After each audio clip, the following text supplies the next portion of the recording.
కాళహస్తీశ్వర శతకం చేస్తూ దూర్జటు ఒక మాట అంటాడు. నీకున్మాంసము వాంచయేని కరువా నీ చేత లేడుండగా జోకైనట్టి కుఠారముండ అనల జ్యోతుండ నీరుండగా పాకం బొప్ప ఘటించి చేతి పులుకన్ భక్షింపక బోయిచే చేకుంటెంగిలి మాంసమిట్లు తగునా శ్రీకాళహస్తీశ్వర అంటాడు. శివ, ఎంగిలి మాంసం తిన్నారా? ఏమి మీకు ఆ కర్మ? మీరు నిజంగా మాంసం తినాలనుకుంటే గుడి తలుపులు వేసేసిన తర్వాత ఎవ్వరికీ తెలియక్కర్లేదు. మూడో కంటికి తెలియకూడదంటే మీకేగా మూడో కన్నుంది. గుడి తలుపులు వేసేసి వెళ్ళిపోయిన తర్వాత మీకు చేతిలో పరశు అంటే గండ్రగొడ్డలుంది, ఓ చేతిలో హరిణం జింక ఉంది. కాబట్టి మీరు ఈ కుడి చేతిలో ఉన్న గొడ్డలు పెట్టి ఆ జింకను దెబ్బ కొట్టి కాస్త మాంసం తీసుకుని చేతిలో ఉన్న బ్రహ్మకపాలంలో పడేసుకొని నెత్తి మీద గంగమ్మని తీసి దాని మీద పోసుకొని మూడో కంటి మంట మీద ఉడికించుకొని నోట్లో పడేసుకుంటే ఎవడికి తెలిసి వచ్చింది. అంతేగాని ఎంగిలి మాంసం తిన్నారా? ఏమి స్వామి మీరు ఇంత మరీ కృప అంటాడు. అంటే భగవంతుని యొక్క దయాగుణానికి పట్టాభిషేకం. భక్తుల కథలు మనకేం చెప్తాయంటే, నాకేం తెలుసండి, నాకెంత తెలుసండి, నేనేం చేయగలనండి అని అనక్కర్లేదు. నీకు గుండెల నిండా ప్రేమ ఉన్నది నిజమైతే, ఉపన్యాసం ఎక్కడ ప్రారంభం? ప్రేమ యొక్క మారు పేరు భక్తి. నీకు నిజంగా భగవంతుని మీద భక్తి ఉన్నది నిజమైతే, పత్రం పుష్పం ఫలం తోయం యోమే భక్త్యా ప్రయచ్చతి. కుచేలోపాఖ్యానంలో అంటాడు, కలలో నన్మున్నెరుంగని మహాకష్టాత్ముడైనట్టి దుర్బలుడాపత్సమయంబునన్ నిజపదాబ్జాతంబు ఉల్లంబునన్ తలపన్ అంతనే వచ్చి ఆర్తిహరుడై తన్నైన ఇచ్చున్ సునిశ్చల భక్తి భావములన్ భజించు వారికెడడే సంపద్విశేషోన్నతుల్. కలలో కూడా భగవంతుణ్ణి స్మరించని వాడికి కూడా గొప్ప ఆపదొచ్చినప్పుడు తలుచుకుంటే పరిగెత్తుకొచ్చి తనని తాను ఇచ్చేసుకుంటాడు భగవంతుడు. అంతటి దయామయుడైనటువంటి భగవంతుణ్ణి అర్చించడానికి నీకు బెంగెందుకు? ప్రతిజ్ఞ చేశాడు రామాయణంలో, సకృదేవ ప్రపన్నాయ తమాస్మీతి చయాచరే అభయం సర్వభూతేభ్యో దదామ్యేతద్వ్రతం మమ అన్నాడు. నా దగ్గరికి వచ్చి పడిపోయి, రామా నేను నీవాడ నన్నవాణ్ణి నేను విడిచిపెట్టను, పట్టుకుని రక్షిస్తానన్నాడు. ప్రణిపాత ప్రసన్నాహి మైథిలీ జనకాత్మజ అలమేషా పరిత్రాతం రాక్షసో మహతో భయాత్ అంటారు సుందరకాండలో సీతమ్మని గురించి తీజట. అమ్మవారి దగ్గరికి వచ్చి ఆ మాట నోటితో కూడా అనక్కర్లేదు, నేల మీద పడిపోతే చాలు. అంత వాత్సల్య స్వరూపిణి అమ్మవారు. అంత దయామూర్తులు, అంత ప్రేమైకమూర్తి భగవంతుడుండగా ఆయన పట్ల ప్రేమ పెంచుకోకుండా నీకేదో రాదని బెంగపెట్టుకోవలసిన అవసరం నీకేముంది? నీకు భక్తి ఉన్నది నిజమైతే నీ ఉపచారం తీసుకోవడానికి భగవంతుడు సిద్ధంగా ఉన్నాడు. ఆ తర్వాత దాన్ని గుణంగా మార్చడానికి సిద్ధంగా ఉన్నాడు. ఉన్నాడన్న నమ్మకం కలిగితే నువ్వు ఏది పట్టుకుంటే అదే భక్తికి మార్గం. అప్పుడు వచ్చే శ్రవణం కీర్తనం విష్ణోహ స్మరణం పాదసేవనం అర్చనం వందనం దాస్యం సఖ్యం ఆత్మనివేదనం. వినడం అంటే శ్రవణం అంటే వినడం అన్న మాటకు అర్థం ఏమిటంటే, మీకు ఆ వినడం మీద తప్ప అన్య విషయముల యందు ఆసక్తి లేని స్థితి కలగాలి. ఆవు పాలు పితికే వ్యక్తి ఉంటాడు. ఆవు పాలు పితికే వ్యక్తి ఆవు పొదుగు దగ్గరికి వెళ్ళి నీళ్లు కొట్టి పొదుగు కడుగుతాడు. కడిగి గొంతు కూర్చున్నాడంటారు. మోకాళ్ళ మధ్యలో బిందె పట్టుకుని ఆ శిరాలు పట్టుకుని లాగుతూ ఉంటాడు. లాగుతున్నప్పుడు ఒక్క చొక్క పాలు బిందె పక్కకి పడకుండా పాలన్నీ బిందెలోకి పడేటట్టుగా శిరమలను పట్టుకుని పాలు పితికాడంటారు. భగవత్ సంబంధమైన మాటలు వినపడుతున్నప్పుడు ఒక్క మాట జారిపోకుండా చెవులలోకి పట్టుకుని జుర్రుకున్నవాడెవడో వాడు శ్రవణం వింటున్నవాడు. అది శ్రవణ భక్తి. అందుకు పరీక్షిత్ శ్రవణానికి ప్రతినిధి అయ్యాడు. 7 రోజులలో చనిపోతావని శాపం ఇచ్చాడు ఋషికుమారుడు. 7 రోజుల్లో చనిపోతావు అంటే నేను 7 రోజుల లోపల ఏం చేస్తే బ్రతుకుతానని ఆయన అడగలేదు. ఆయన అన్నాడు, పుట్టినవాడు చచ్చిపోక తప్పదు. జాతస్య హి ధ్రువో మృత్యు ధ్రువం జన్మమృతస్య చ తస్మాద్ అపరిహార్యేద్ధే నత్వం శోచితుమర్హసి. దాని గురించి బాధపడవలసిన అవసరం లేదు. నాకు కావలసింది ఒకటి, ఉరగాధీశ విషాణలంబునకు మీ నొప్పింతు ఈశ్వర సంకల్పము నేడు మానదు భవిష్యజ్జన్మ జన్మంబులన్ హరి చింతారతియున్ హరిప్రణుతి భాషాకర్ణ నాసక్తియున్ హరి పాదాంబుజ సేవయున్ కలుగు మీరర్థిన్ ప్రసాదింపరే. నాకు ఈ 7 రోజులు ఏ భగవత్కథలు విన్న కారణం చేత ఇక మళ్ళీ పుట్టవలసిన అవసరం ఉండదో, పుట్టిన భగవత్ సేవయంలో అంత అనురక్తితో భక్తితో బ్రతుకుతానో, నాకు అటువంటి భగవత్ కథలు చెప్పేవాడు ఎవడు దొరుకుతాడని ప్రాయోపవేశం చేసి గంగ ఒడ్డున కూర్చున్నాడు. ఒక ఆవు పాలు పితికినంతసేపు కన్నా ఎక్కువసేపు నిలబడనటువంటి శుకబ్రహ్మ ఇంత పూనికతో వినడానికి కూర్చున్న ఈయనకి చెప్తానని 7 రాత్రులు 7 పగళ్ళు కూర్చుని పరీక్షిత్తుకి భాగవతం చెప్పాడు. అంటే వినడం మీద అంత ఆసక్తి ఉంటే, ఆసక్తి లేదనుకోండి, మీరు బండరాయి మీద తీసుకొచ్చి మేకు పెట్టి కొట్టినా మేకు ఒంగిపోతుంది తప్ప దిగదు. అసలు గోడకో గుల్లబారుతనం ఉందనుకోండి, మీరు కొట్టిన మేకు దిగుతుంది. వినడం మీద ఆసక్తి ఉందనుకోండి, అది మీకు అత్యంత ప్రయోజనకరమైన విషయం. అది జారిపోతే మళ్ళీ దొరకదన్న పూనిక ఉండి వినడం. అందుకని పరీక్షిత్తుని ఉదాహరణగా చెప్తారు.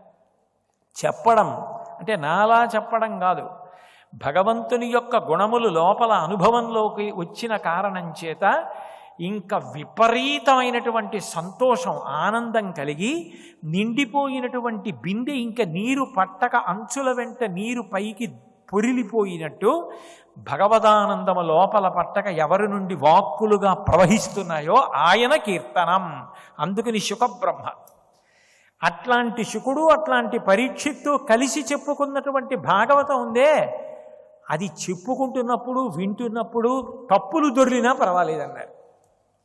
అపశబ్దంబుల కూడియున్ హరిచరిత్రాలాపనముల్ సర్వపాప పరిత్యాగము చేయు కావున హరిన్ భావించుచున్ పాడుచున్ జపముల్ చేయుచు వీనులందించు అశ్రాంతంబు కీర్తించుచున్ తపసులు సాధులు ధన్యులవుతురు కదా తత్వజ్ఞ చింతింపుమా అంటాడు నారదుడు వ్యాసుల వారితో మాట్లాడుతూ. అందుకని ఆ భగవత్ కథ చెప్పుకుంటూ ఉంటారు, వింటూ ఉంటారు.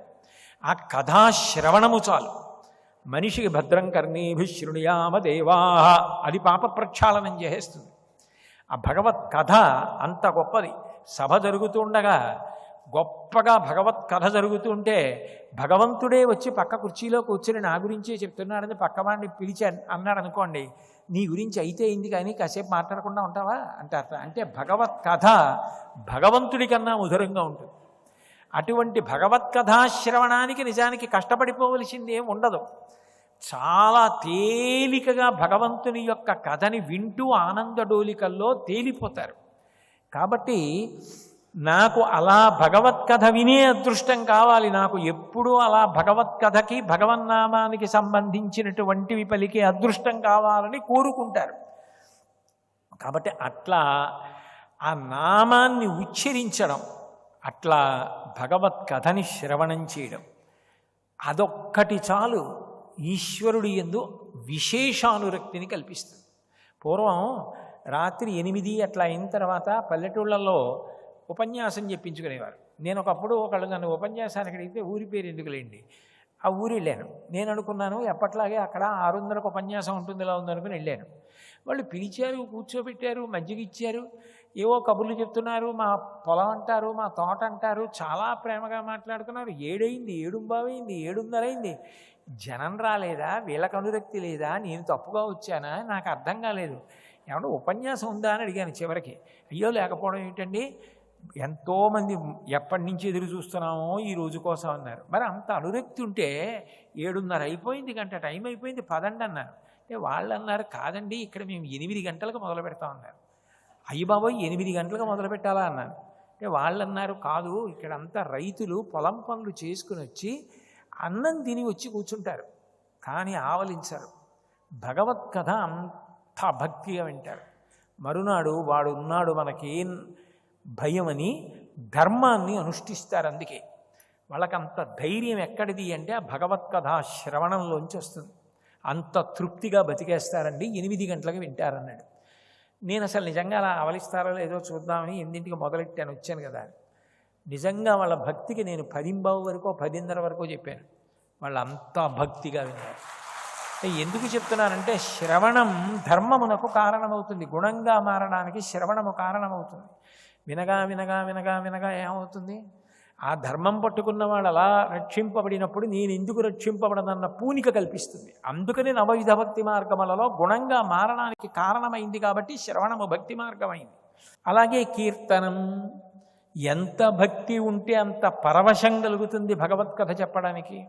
అంత పరవశం కలిగి చెప్పాలి అంటే అసలు చెప్పవలసిన అవసరం లేకపోయినా అట్లా చెప్పకుండా ఉన్నా తాను భగవద్గుణములను అనుభవించగలిగిన శక్తి ఉన్నా కూడా చెప్తున్నాడు అంటే 10 మంది సంతోషించడం కోసం. లేకపోతే శివుడికి చెప్పవలసిన అవసరం ఏముంది భాగవతం?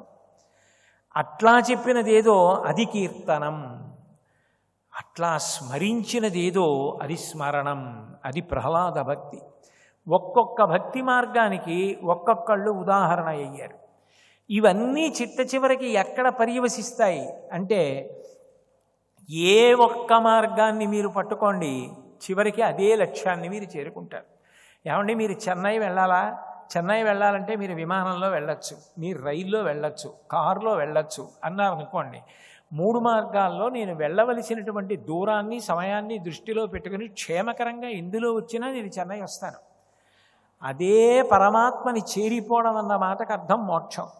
ఆ మోక్షం వైపుకి అడుగులు వెయ్యడానికి ఈ 9 మార్గములలో మీరు ఏ మార్గాన్ని పట్టుకున్నా కూడా ఆ మార్గం చిట్ట చివరికి మిమ్మల్ని గుణముల వైపుకి మారుస్తుంది, మార్చి కాపాడుతుంది. భగవత్ పూజ చేశారనుకోండి, చేయగా మొదట ఎక్కడ మొదలు పెడతారు పూజ? ఓ విగ్రహాన్ని పెట్టి ఆ విగ్రహానికి ధ్యానం చేసి పూజ మొదలు పెడతారు. నిజానికి మీరు పూజ అంతా అయిపోయిన తర్వాత ఏం చెప్తారు? లేచి నిలబడి ఇది కాదు పూజ అంటారు. మీరే అంటారు, అసలు నిజానికి భగవంతుణ్ణి తెలుసుకోవడానికి ఇది కాదు మార్గం. నాణ్య బంధాయనాయ విద్యతే, వేరొక మార్గం ఉంది, అది తప్ప మార్గం లేదు. ఏదా మార్గం అంటే, నేను ఇక్కడ పెట్టినట్టు ఈ మూర్తి యందు మాత్రమే లేడు, అందులో ఉన్నాడు, అక్కడే లేడు. నీవారస్సూకవత్తన్వీ పీతాభాస్వత్యనూపమా. నా బొటన వేలు పైకి పెట్టుకుని గుండెల దగ్గర కిందకి చిటికిన వేలు పెడితే నాభి దగ్గర ఎక్కడ తగులుతోందో, ఆ పైకి బొటన వేలు ఎక్కడ తగులుతోందో చూసుకుంటే బొటన వేలు తగులుతున్న చోట హృదయ కమలము ఇలా వంగి ఉంటుంది. అక్కడ ఒడ్డుగింజ చివరి భాగం ఎలా గీరుకుంటుందో అంత అగ్ని ప్రకాశం ఉంది. తస్య మధ్యే మహానగ్నిర్విశ్వార్చిర్విశ్వతోముఖ, దాని మధ్యలో వెలుగుతోంది ఒక వెలుగు. నిజానికి ఆ వెలుగుందే అది భగవంతుడు, అది అందరిలో ఉంది. అంతర్ముఖ సమారాధ్య బహిర్ముఖ సుదుర్లభ. లోపల దాన్ని తెలుసుకోవాలి. లోపలికి వెళ్ళడం రావాలంటే అక్కడ గురువు యొక్క అనుగ్రహం కావాలి, అక్కడ ధ్యానస్థితి కావాలి. అదిగో అక్కడ భగవంతుడు ఉన్నాడు, ఆయన భగవంతుడు. ఆయన అప్పుడు నాయందే కాడు, సకల ప్రాణి హృదాంతరాళమన భాస్వజ్యోతి అయ్యుండు శ్రీకళుడు అచ్యుతుడు అయ్యడన్. అన్ని ప్రాణులలో ఆయనే ప్రకాశిస్తున్నాడు. అప్పుడు ఆ ప్రాణికి ఆకలేసినా అది నా బాధ ఎలా ఉంటుందో అలాగే. అప్పుడు అది ఏమవుతుందంటే దయా, భూతదయ కింద మారిపోయింది, గుణము కింద మారుతుంది. భూతదయ కింద మారిపోయింది అనుకోండి. రంతిదేవుడు ఏం చేశాడు? చాలా రోజులు అన్నం తినలేదు, ఎవరో పట్టుకొచ్చి ఇంత అన్నం పెట్టారు, తినబోయాడు. ఆర్తితో ఉన్నానని వచ్చి ఒక వ్యక్తి అన్నం అడిగాడు. ఉన్నది అన్నం అయితే తినే అనలేదు. ఆయన ఆ ఉన్న అన్నం ప్రేమతో ఇచ్చేశాడు. కొద్దిగా నీళ్లు ఉన్నాయి, అవి తాగుదాం అనుకున్నాడు. ఎవరో వచ్చి ఆకలితో ఉన్నాను, స్పృహ తప్పిపోతున్నాను, కొద్దిగా అన్నం పెట్టన్నాడు. ఆయన అన్నాడు, అయ్యయ్యో ఇంత కష్టంలో ఉన్నావు, నీకు ఆకలికి అన్నం పెట్టలేకపోతున్నాను, నీళ్లున్నాయి.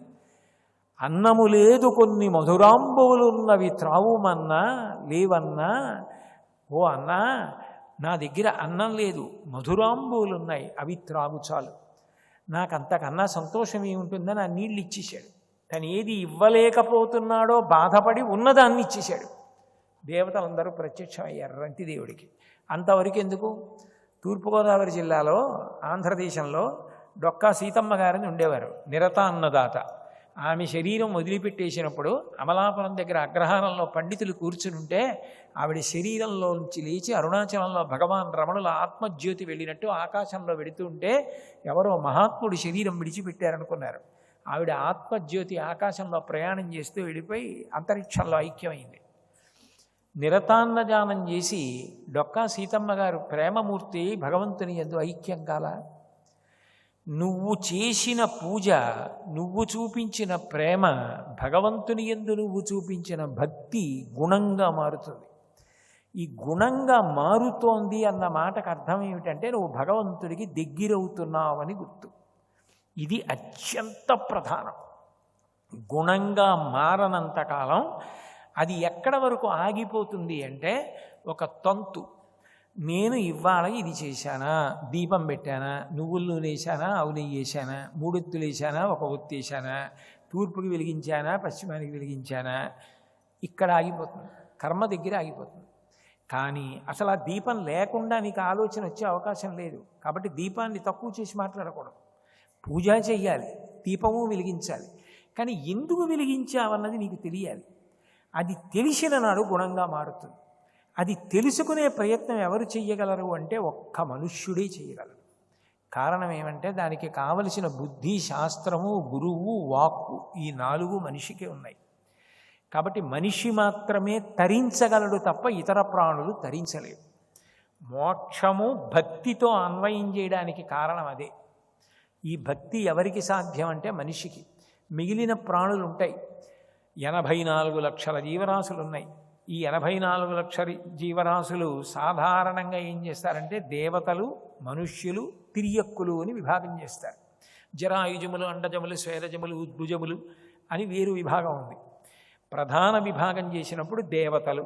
దేవతలు అంటే త్రిదశులు. త్రిదశులు అంటే ఎప్పుడూ 30 ఏళ్ల వయస్సుతో ఉంటారు. ఎప్పుడూ 30 ఏళ్ల వయస్సు ఉంటే బెంగే ఉంది, హాయిగా భోగం అనుభవిస్తూ ఉంటారు వాళ్ళు. అందుకే స్వర్గలోకంలో దేవతలు ఏం చేస్తారంటే భోగం అనుభవిస్తూ ఉంటారు. వాళ్ళు ఇక యజ్ఞయాగాది క్రతువులు దేవతలు చెయ్యరు. ఇక తిరియక్కులు. తిరియక్కులంటే పుట్టినప్పుడు భూమికి అడ్డంగా వెన్నుపాము ఉండేటట్టుగా పుట్టి భూమికి అడ్డంగానే వెన్నుపాము పెరిగేటటువంటి ప్రాణులు. వాటికి అసలు కర్మాధికారం లేదు. అవో గుళ్ళోకి వెళ్ళడం, ప్రవచనానికి రావడం, ప్రవచనం చెప్పడం, పుస్తకం చదువుకోవడం, శ్రీరామనామం రాయడం, ఇలాంటివన్నీ వాటికి అధికారం లేదు. ఇక మిగిలింది మనుష్యులు. ఇందులో మనిషి 4 వైపులకు వెళ్ళిపోగలడు. ఒకటి, శాస్త్రం ఎట్లా చెప్పిందో నేను అట్లాగే ధర్మాచరణము చేస్తాను. ఈ ధర్మాచరణము చేసిన కారణం చేత నాకు కొంత పుణ్యం కావాలి. నేను దీపం పెట్టాను, నాకు పుణ్యం కావాలి. నేను గుడికి వెళ్ళాను, పుణ్యం కావాలి. గుళ్ళో ప్రదక్షిణం చేశాను, పుణ్యం కావాలి. హుండీలో 10 రూపాయలు వేశాను, పుణ్యం కావాలి. నేను ఈ ప్రవచనం చేశాను, పుణ్యం కావాలి. ప్రవచనం విన్నాను, పుణ్యం కావాలి. ఈశ్వరుడు అంటాడు అలాగే పుచ్చుకో, నాకేం అభ్యంతరం లేదు, తప్పకుండా పుచ్చుకో అని పుణ్యంగా ఇస్తాడు. ఈ పుణ్యం ఎక్కువైపోయింది అనుకోండి, దేవతలుగా పెడతాడు. పుణ్యమే దేవతా పదవులలోకి తీసుకెళ్ళి భోగాలు అనుభవించడానికి కారణం అవుతుంది. నా దగ్గర కొంత ధనం ఉందనుకోండి, నేను రోజు కొంత కొంత తీసేస్తుంటే కొన్నాళ్ళకి ధనం అయిపోతుంది. దేవతా పదవులలో కూర్చుని భోగములు అనుభవిస్తుండగా చేసిన పుణ్యం ఖర్చు అయిపోతుంది. క్షీణే పుణ్యే మర్త్యలోకం విశంతి, మళ్ళీ తీసుకొచ్చి ఈ లోకంలో వదిలేస్తారు. అంటే దేవతా పదవులలోకి వెళ్ళగలిగిన వాడు మనిషే. అందుకే 100 యజ్ఞములు చేసినవాడు ఇంద్ర పదవిలోకి ఎడుతుంటాడు. ఇదే మనిషి నాకు శాస్త్రం అక్కర్లేదు, గురువు అక్కర్లేదు, నాకు ఏది ఇష్టమో, నాకు ఏది సుఖమో అది చేస్తాను అంటే పాపం. ఇప్పుడు పాపం చేసుకుంటూ వెళ్ళిపోయాడు అనుకోండి, తిరియక్కుగా పుడతాడు, భూమికి అడ్డంగా వెన్నుపాము ఉండే ప్రాణిగా పుడతాడు. అదే మనిషి నేను కొంత సాధన చేసి భగవంతుడి గురించి తెలుసుకోవాలి, ఆత్మ ఏమిటో తెలుసుకోవాలి అని కొంత ప్రయత్నం చేశాడు. కానీ ఆ ప్రయత్నంలో పూర్తి విజయాన్ని సాధించలేదు. చాలా పుణ్యము చేశాడు, కొంత పాపము చేశాడు. తెలుసుకోవాలన్న జిజ్ఞాస బాగా ఉండిపోయి దాని గురించి ఆలోచిస్తూ శరీరం వదిలేశాడు. ధన్య అన్న నామానికి వ్యాఖ్యానంలో భాస్కర్ రాయల వారు చెప్తారు లలితా సహస్రంలో. అప్పుడు మళ్ళీ మనిషిగా వస్తాడు. వచ్చి ఈ మాట మంచి విద్వాంసుడైన తండ్రి కడుపున పుట్టి చిన్నతనం నుంచి ఆయన దగ్గర తెలుసుకొని అనుష్ఠానం చేసి ఇంకా బాగా తొందరగా భగవంతుడి యొక్క సన్నిధికి చేరడానికి ప్రయత్నం చేస్తాడు. 4, నాకు పుణ్యమూ వద్దు, నాకు పాపమూ వద్దు, ఈశ్వరుడు ఎట్లా చెప్పాడో అట్లా బ్రతకడం కన్నా నాకు సంతోషం ఇంకోటి లేదు. మా నాన్నగారు చెప్పారు కాబట్టి నేను ఇది చేస్తున్నానండి, ఇంతకన్నా నాకు ఆనందం లేదని రాముడు ఎట్లా అరణ్యవాసానికి వెళ్ళిపోయాడో అట్లా భగవంతుడు ఏది చెప్పాడో అది చెయ్యడం వినా నాకు ఆనందము ఇంకొకటి లేదు, అందుకని ధర్మాచరణం అని చేశాడు. ఇప్పుడు ఆయనకి పాపం ఏది, పుణ్యం ఏది? 2 లేవు. అప్పుడు జ్ఞానము కలిగితే ఆయన ఇక మళ్ళీ రాడు. ఆ మళ్ళీ రాని స్థితిని మోక్షం అంటారు. అయితే ఈ కర్మలు చెయ్యగా చెయ్యగా చెయ్యగా చెయ్యగా చివరికి ఇది చిత్తశుద్ధిగా ఎలా మారుతుంది, మారి భక్తి ముక్తికి కారణంగా ఎలా మారుతుంది? ఎంత వైభవోపేతంగా మనుష్య జీవితంలో మాత్రమే అది అన్వయమవుతుంది అన్న విషయం అత్యంత ప్రధానం. దానిలో ఈ భక్తి అన్నది మాత్రం ముందు ఉండవలసింది. నేను మీతో మనవి చేశాను కదా, అసలు వర్షం లేకపోతే ఎలా మీరు విత్తనాలు వెయ్యలేరో, పొలం దున్నరో, భక్తి లేకపోతే అసలు ముక్తి కాదు కదా. స్వధర్మాచరణము కానీ, ఆచారమును పాటించడం కానీ, పూజ కానీ, తీర్థయాత్ర కానీ ఇవేమి అన్వయం కావు, పుణ్యకర్మలు కానీ. కాబట్టి భక్తి అవసరం. అయితే ఈ భక్తి యొక్క చిట్ట చివరి దశ దగ్గరికి వెళ్ళేటప్పటికీ మోక్షంగా మారుతుంది. అయితే ఇందులో మళ్ళీ చమత్కారం ఏమిటంటే, అసలు ఈ మోక్షం అన్న పేరెత్తడానికి అర్హత లేని తిరియక్కులు కూడా కేవల భక్తి కారణంగా మోక్షాన్ని పొందాయి ఒక్కొక్కసారి. కానీ అట్లా అందరూ పొందేస్తారని సిద్ధాంతం చేయడం కుదరదు. అది అరుదుగా జరిగే సంఘటన. శ్రీకాళహస్తి క్షేత్రం ఉందండి. ఏ వేదంబు పఠించలూత భుజగంబే శాస్త్రముల్ సూచితాని విద్యాభ్యాసమనర్చ కరిచించే మంత్రముహించే బోధావిర్భావ నిధానముల్ చదువులయ్యా కాదు మీ పాద సంసేవాసక్తి ఏకాకజింతు తతికిన్ శ్రీకాళహస్తీశ్వర అంటాడు దుర్జటి. ఒక ఏనుగు శివుని యందు ఐక్యమైంది, ఒక సాలిపురుగు ఐక్యమైంది, ఒక పాము ఐక్యమైంది. అంత మాత్రం చేత మీరు శాస్త్రాధ్యయనము, శ్రద్ధ, గురువు, అనుష్ఠానము, భక్తి, గుణము అన్నవి లేకుండా మోక్షం పొందడం కూడా సాధ్యమే అని అనడం మాత్రం సాధ్యం కాదు. అది చాలా అరుదుగా జరుగుతుంది. చాలా అరుదుగా ఈశ్వరుని యందు అట్లా అవకాశం లేని ప్రాణి అంత భక్తిని ఎక్కడో గత జన్మలలో చేసుకున్న పుణ్య విశేషంగా ప్రదర్శించినప్పుడు ఈశ్వరుడు ప్రీతి చెంది మోక్షం ఇవ్వవచ్చుగాక. సర్వసాధారణంగా ముక్తి అన్న మాట మాత్రం మనుష్యునకు అన్వయం, ఈ దేవతలకు కూడా అన్వయం కాదు. అంత గొప్ప అన్వయం ఎవరికంటే ఒక్క మనుష్యునకే. మోక్ష సాధన సామాగ్ర్యాం భక్తిరేవ గరీయసి అంటారు. అంటే మోక్షమును సంపాదించుకోవడానికి మనకి ఉన్న సాధన సంపత్తులలో అత్యంత ప్రధానమైనది, విలువైనది, గొప్పది భక్తి. ఆ భక్తి ద్వారా మాత్రమే మోక్షాన్ని పొందడం సాధ్యం అవుతుంది. ముక్తి అన్నా మోక్షము అన్నా ఒకటే, రెండింటికి భేదం ఏమీ ఉండదు. అలాగే అద్వైత పరిభాష యందు కైవల్యమును పొందుట అన్న మాటకి కూడా మోక్షమును పొందుట అనే అర్థం. అందుకే పోతన గారు భాగవతం ప్రారంభం చేస్తూ శ్రీకైవల్య పదంబు చేరుటకునై చింతించదన్ లోకరక్షైకారంభకు భక్తపాలన కళా సంరంభకున్ దానవోద్రేక స్తంభకు కేళిలోల విరసదృగ్జాల సంభూత నానా కంజాత భవాండ కుంభకు మహానందాంగన డింబకున్నట్టు ప్రారంభం చేశారు. శ్రీకైవల్యము అన్న మాటకి కూడా అర్థం మోక్షమును పొందుట అని. అటువంటి మోక్షమును పొందే క్రమం భక్తి యందు ఎలా సాధ్యమవుతుంది అన్నదానికి శంకర భగవత్పాదులు శివానందలహరిలో ఒక అద్భుతమైనటువంటి శ్లోకాన్ని ఇచ్చారు ఆ క్రమం గురించి.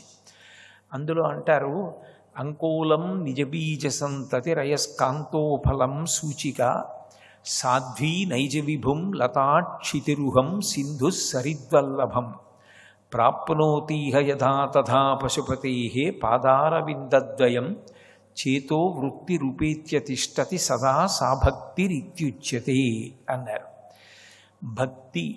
భక్తి ద్వారా చిట్ట చివరికి ముక్తి, ఇది సాధించే క్రమం గురించి ఒక అద్భుతమైనటువంటి వివరణ చేశారు. అంకోలం నిజబీజ సంతతి. అంకోల వృక్షము అని ఒక చెట్టు ఉంటుంది, దాన్ని తెలుగులో ఊడుగు చెట్టు అని పిలుస్తూ ఉంటారు. ఆ అంకోల వృక్షానికి ఒక విచిత్రమైన లక్షణం ఉంటుంది. దానికి కాయ కాసి పండు పండుతుంది. పండిన తర్వాత ఆ పండు నేల మీద పడిపోతుంది. పడిపోయిన తర్వాత ఆ పండు పగిలిపోతుంది. పగిలిపోయిన తర్వాత అందులో ఉన్న గింజలు మళ్ళీ ఎగిరి వెళ్ళి ఏ చెట్టు నుంచి విడిపోయాయో ఆ చెట్టు కాండాన్ని పట్టుకుంటాయి. పట్టుకుని ఆ చెట్టు కాండంలోకి ఇమిడిపోతాయి. దాన్ని సాక్షాత్తు పరబ్రహ్మస్వరూపమునకు ప్రతీకగా చెప్తారు ఆ చెట్టుని. అన్నవర క్షేత్రంలో వెలిసినటువంటి వీరవెంకట సత్యనారాయణ స్వామి వారు ఆ అంకోల వృక్షం కిందే మొట్టమొదట దర్శనమిచ్చారు అని ఆ స్థల పురాణం చెప్తుంది. ఇప్పటికీ అంకోల వృక్షం చూడాలి అంటే శ్రీశైల క్షేత్రంలో మల్లెల తీర్థం అని ఒక తీర్థం ఉంది. ఆ తీర్థానికి వెళ్ళేటప్పుడు మెట్లు దిగి వెడుతుంటే కుడి చేతి పక్కన ఈ అంకోల వృక్షం కనపడుతుంది. అక్కడ సంరక్షకులు చెప్తారు ఇది అంకోల వృక్షం అని. దాని పండు నుంచి గింజలు విడిపోయి కాండంలో కలిసిపోయినటువంటి ప్రక్రియ కూడా అక్కడ ద్యోతకమవుతూ ఉంటుంది. అంటే ఆ చెట్టుకి పుట్టి ఆ చెట్టుకే పండి ఆ చెట్టు నుంచి విడిపోయి మళ్ళీ ఆ చెట్టుని అంటుకున్నాయి గింజలు. అట్లాగే భగవంతుడి కన్నా వేరు కాని ప్రాణి జీవతత్వాన్ని పొంది భగవంతుడి నుంచి నేను వేరు అన్న భావం పొంది చిట్ట చివరికి మళ్ళీ భగవంతుడిలోనే కలిసిపోవాలి. ఈ కలిసిపోయే ప్రక్రియలో మిగిలిన ఏ జన్మ ఎత్తినా కూడా అసలు భగవంతుని యందు మళ్ళీ కలిసిపోవడం మోక్షం పొందడం అన్నది సాధ్యం కాదు.